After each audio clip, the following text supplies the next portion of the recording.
हाँ, hello students.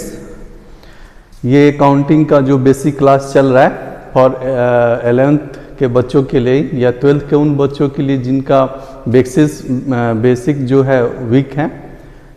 और हम ये क्लास 6 हैं। अब तक हमने 5 क्लास कर चुके हैं और उसी और अकाउंटिंग में जो हमारा जर्नल एंट्री चल रहा है उसको अब आगे बढ़ाते हुए हम एक नए टॉपिक पे आते हैं। मान लीजिए यदि आप कहीं अर्निंग कर रहे हैं या सैलरी के रूप में अर्निंग कर रहे हैं या कमीशन के रूप में या इंटरेस्ट के रूप में, और वो इनकम आपको एडवांस में मिल गया, मतलब income receive in advance.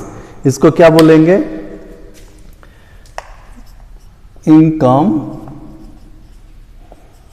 Received in advance.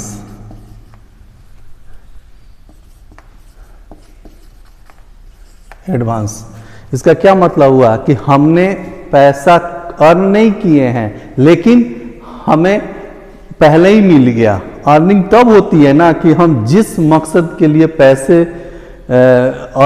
मतलब पैसे लिए हैं और वो मकसद पूरा हो जाता है तब हम अर्न किए। मान लीजिए मैं कहीं जॉब कर रहा हूँ तो 1 तारीख से लेकर 30 तारीख तक यदि हम कहीं वर्क कर रहा हूँ तब ना मुझे सैलरी मिलेगा, तब कहा जाएगा कि हाँ मैंने अर्न कर लिया। यदि 1 हफ्ता तक हमने कहीं ऑफिस में गए और काम किए, मतलब 1 हफ्ता तक का हम सैलरी ले सकते हैं, मतलब हमने अर्न कर लिया।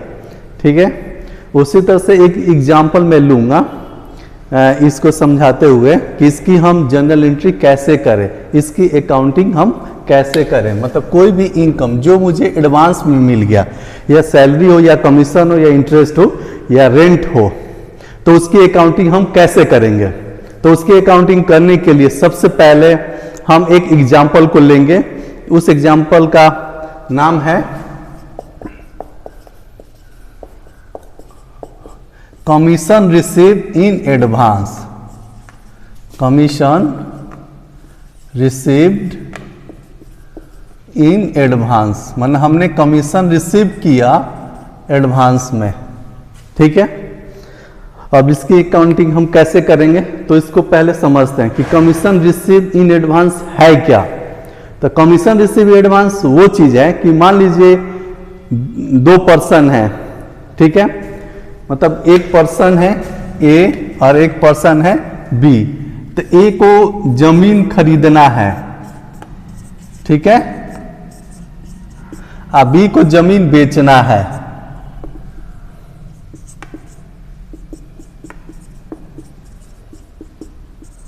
ठीक है। ए को जमीन खरीदना है और बी को जमीन बेचना है, लेकिन ये एक दूसरे को नहीं जानते हैं।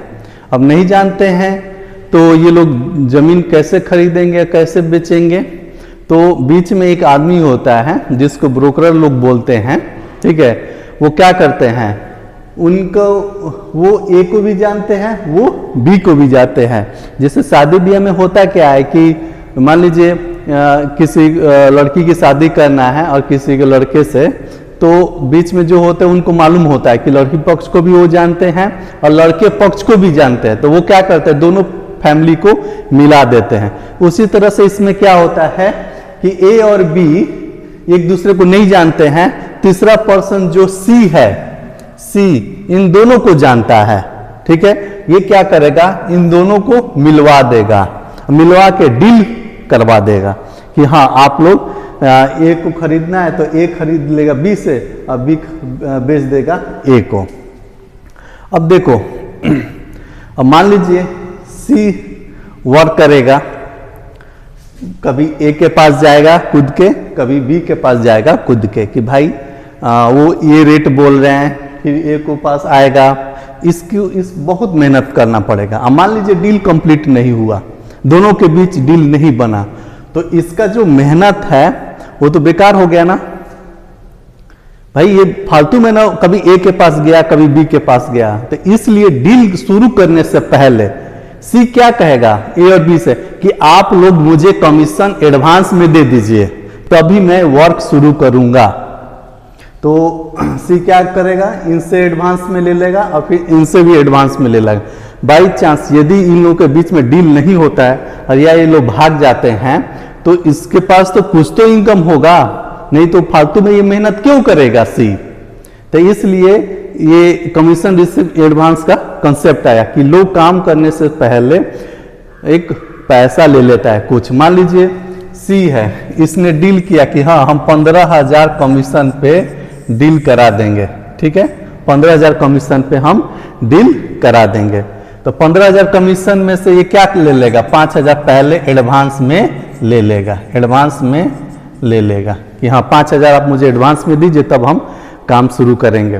फिर जब डील हो जाएगा तो बाकी का अमाउंट ये लोग 10,000 दोनों मिलके दे देंगे। तो यही है commission receive in advance.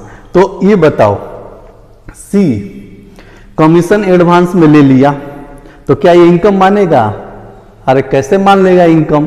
Actually see तो काम शुरू किया ही नहीं है, तो बिना काम किए सी कैसे इसको इनकम मान लेगा? तो सी इनकम नहीं मानेगा। सी के लिए वो क्या हो जाएगा, लायबिलिटी, मतलब कमीशन रिसीव एडवांस, ये जो एडवांस 5,000 रुपया लिया है सी के लिए क्या हो जाएगा, लायबिलिटी हो जाएगा। क्यों लायबिलिटी होगा?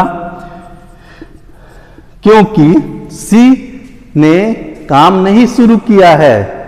यदि ए और बी आपस में मना कर देते हैं कि ठीक है हम डील आपस में हम नहीं करेंगे, तो सी को क्या होगा, 5,000 वापस करना पड़ेगा। यदि बात नहीं बनती है, मतलब ये पहले ही मना कर दिया कि ठीक है भाई अब हम दूसरे किसी से जमीन ले लेंगे, मतलब मान लीजिए एक कहता है सी से कि भाई हम दूसरे किसी से जमीन ले लेंगे, आप रहने दीजिए, आप मत बी से डील करवाइए, ठीक है।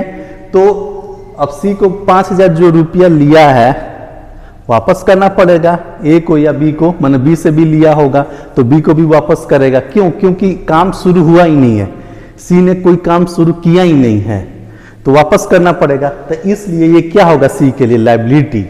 यदि दोनों मान लीजिए कोई भी डील का बात ही नहीं शुरू हुआ, ठीक है, डील की बात शुरू हुआ ही नहीं, हमने 5,000 सी को दे दिया है, तो जब डील का बात शुरू हुआ नहीं और ए पहले किसी से डील कर लिया, आज सी को आके बोलता है कि मैंने जमीन किसी और से खरीद लिया हूं, आप रहने दीजिए, तो सी क्या करेगा, सी को 5,000 रुपया ए को या बी को वापस करना पड़ेगा, क्योंकि डील तो खत्म हो गई ना, डील हुआ ही नहीं।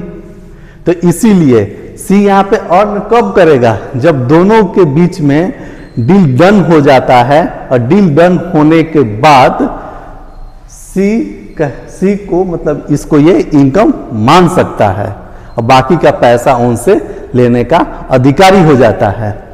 तो इसको हम जनरल एंट्री के थ्रू अब समझते हैं। ये एग्जांपल समझ में आ गया। अब हम इसको जनरल एंट्री के थ्रू समझेंगे कि कमीशन रिसीव एडवांस का एंट्री हम कैसे करेंगे जनरल में।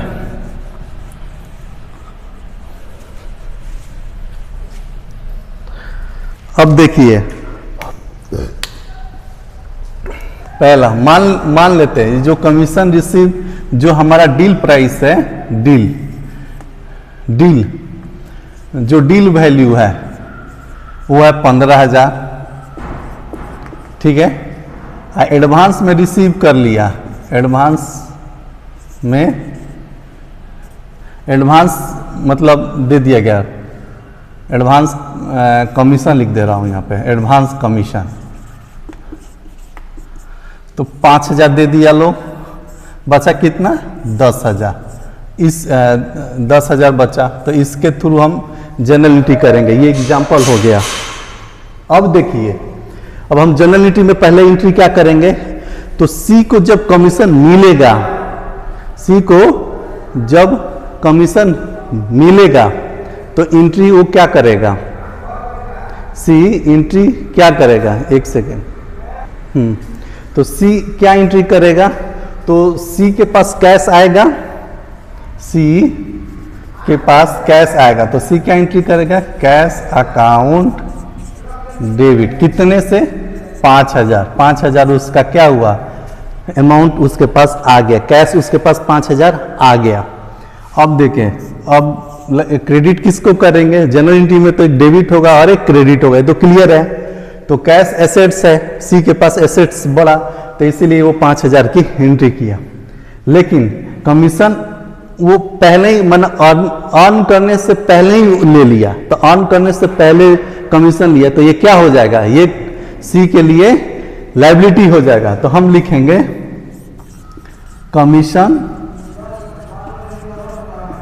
रिसीव्ड इन एडवांस अकाउंट, कितना, 5,000।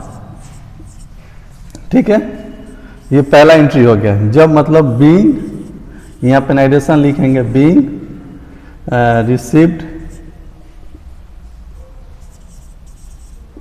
रिसीव्ड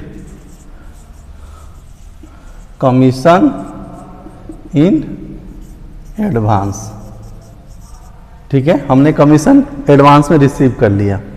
अब इसके आगे की एंट्री क्या होगी, तो जब मान लीजिए कि डील कंप्लीट हो गया, डील हो गया, ए और बी क्या किए, एक दूसरे को जमीन बेच और खरीद लिए, तो सी को हकदार बनता है ना कि उसको बाकी का 10,000 मिले। तो बाकी का 10,000 मिले और ये जो 5,000 से लायबिलिटी जो हमने क्रिएट किया है, ये लायबिलिटी को खत्म करेंगे। तो इसके लिए क्या एंट्री करेंगे, हाँ, एक बार इसको मैं मिटा दे रहा हूं।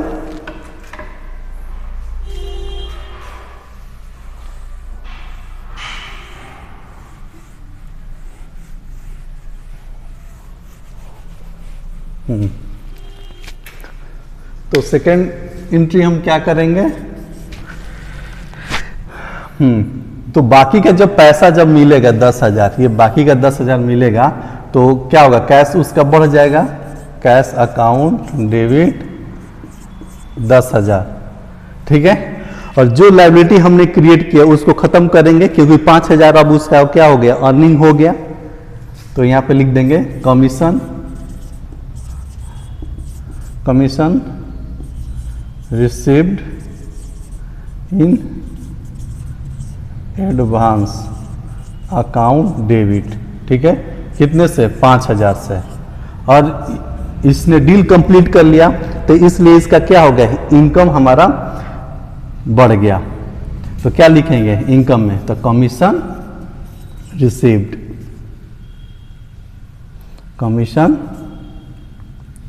रिसीव्ड अकाउंट कितना से, 15,000 से, ये 15,000 से हो गया। तो ये क्या हो गया, ये इनकम, ये इसका यहाँ पे इनकम हो गया। ये लायबिलिटी यहाँ पे खत्म हो गई, ये लायबिलिटी क्लोज हो गया, क्लोज लायबिलिटी। क्यों, क्योंकि वो पैसा कमा लिया। यदि डील नहीं होता तो 5,000 जो कमीशन उसने एडवांस में लिया है वो उसको वापस करना पड़ता। इतना ये समझ में आ गया आप लोगों को। चलिए फिर हम नेक्स्ट टॉपिक पे चलते हैं, इसको थोड़ा आप लोग नोट कर लें। इसमें कोई चीज़ डाउट हो तो कमेंट करें, फिर हम उस पर नेक्स्ट क्लास में दोबारा रिवीजन करा देंगे। अब नेक्स्ट टॉपिक है एक्सपेंसेस पेड इन एडवांस, माना हमने खर्च कर दिया एडवांस में, माना पहले ही दे दिया।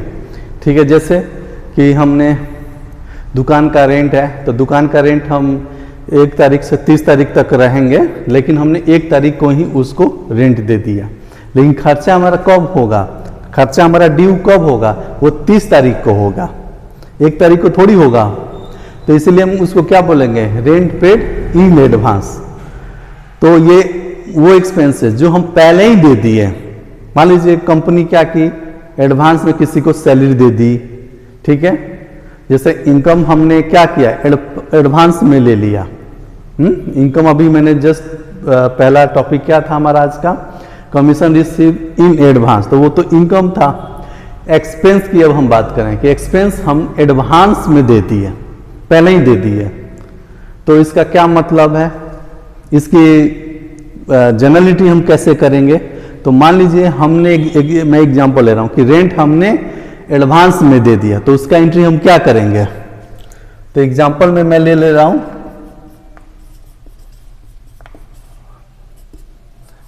Rent paid in advance, rent paid in advance. तो इसकी हम जर्नल एंट्री करेंगे। अभी देखो एसेट्स की हमने डिफिनीशन क्या दिया था कि जो बिजनेस को सुविधा दे, जहां से कैश आए और जो इनकम जनरेट करे, मतलब हमारा प्रॉफिट बढ़ाए, बेनिफिट हमें दे, तो वो हमारा क्या हो गया, एसेट्स हो गया। अब बताओ ये रेंट का स्पेलिंग गलत लिख दिया, हाँ रेंट। अब ये बताओ रेंट हमारा क्या है, एक्सपेंस है, हमने पहले ही दे दिया, मतलब 1 तारीख को हमने रेंट दे दिया। इसका क्या मतलब है कि हम फायदा ले सकते हैं कब तक, 30 तारीख तक, मतलब बिजनेस को इससे क्या होगा, इसको बेनिफिट मिलेगा। क्यों, क्योंकि हमने रेंट पहले ही दे दिया है, तो उसका यूटिलाइज हम कर सकते हैं 1 महीने तक, मतलब 30 तारीख तक। तो इससे क्या बिजनेस को फायदा हो रहा है, बेनिफिट मिल रहा है, सुविधा मिल रहा है कि नहीं मिल रहा है। तो इसलिए क्या हुआ, असेट्स हुआ, तो इसको असेट्स मानेंगे, एक्सपेंस नहीं मानेंगे। एक्सपेंस इसलिए नहीं मानेंगे क्योंकि हमें खर्चा भी ड्यू हुआ ही नहीं है, वो 30 तारीख को हुआ, हमने 1 तारीख को दे दिया, तो इसलिए हमारा एक्सपेंस नहीं है। ये क्या हो जाएगा, ये एसेट्स हो जाएगा। एसेट्स क्यों होगा, क्योंकि रेंट पहले ही दे देने से हम 1 महीने तक इस बिल्डिंग में रह सकते हैं, कोई हमें बोल नहीं सकता है कि यहां से हटो, यहां से जाओ। तो रेंट हम यदि एडवांस में दिए तो ये हमारा क्या हो जाएगा, तो जर्नल एंट्री करते हैं इसका। तो rent paid in advance account debit, कि मान लीजिए कितना हमने रेंट दे दिया है, तो 10,000 रेंट दिया है, ठीक है, और 2 हमारा कैश कम हो गया, तो 2 कैश अकाउंट, ठीक है, कितने से 10,000। अब 30 तारीख को ये मान लो हमने इसमें डायरेक्शन लिख देते हैं, being paid rent in advance, in advance. ये 1 तारीख को हमने रेंट दे दिया, मतलब फर्स्ट 1 अप्रैल मान के चलते हैं, 1 अप्रैल को हमने रेंट दे दिया। अब 30 तारीख आते ही हमारा क्या हो जाएगा, रेंट ड्यू हो जाएगा, मतलब बी 30 तारीख को, मतलब 30 अप्रैल को हम क्या एंट्री पास करेंगे, तो रेंट हमारा क्या हो जाएगा, वहां पे ड्यू हो गया। तो यहाँ पे जब ड्यू हो जाएगा तो हम खर्चा बुक करेंगे ना, तो रेंट अकाउंट डेबिट, ये हम क्या किए, अपना खर्चा बुक किए। यहाँ पे हमने खर्चा बुक नहीं किया है, और कितने से 10,000, और हमारे जेब से कैश नहीं जाएगा क्योंकि ऑलरेडी हम कैश दे चुके हैं, और ये जो एसेट्स हमने क्रिएट किया इसका बेनिफिट हम ले चुके हैं, ठीक है, बेनिफिट हम क्या किए, ले चुके हैं। तो 30 तारीख तक बेनिफिट ले सकते थे और वो बेनिफिट ले चुके, तो इसलिए एसेट्स खत्म हो गया। तो एसेट्स खत्म हो जाएगा तो यहाँ पे क्या आ जाएगा, इसको क्रेडिट कर देंगे कि rent paid in advance account, तो ये हो जाएगा 10,000। तो यहाँ पे लिखेंगे बी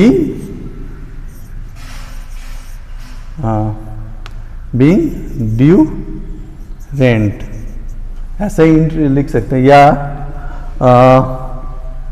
बीइंग ड्यू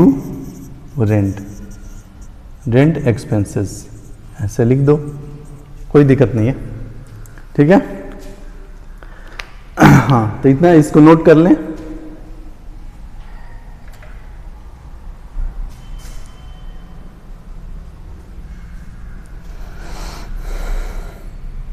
अब चलते हैं नेक्स्ट टॉपिक पे।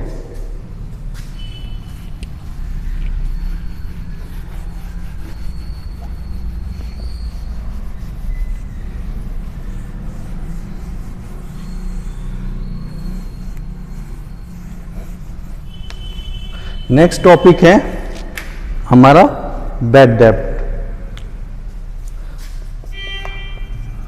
बैड डेब्ट्स, तो बैड डेब्ट्स है क्या, ठीक है, जब डेटर जिसको हम उधार पे गुड्स बेचते हैं और वो बाद में हमें क्या देता है, कैश, ठीक है, उससे हमें कैश बाद में मिलता है। तो जब डेटर मतलब डेटर अमाउंट देने में असमर्थ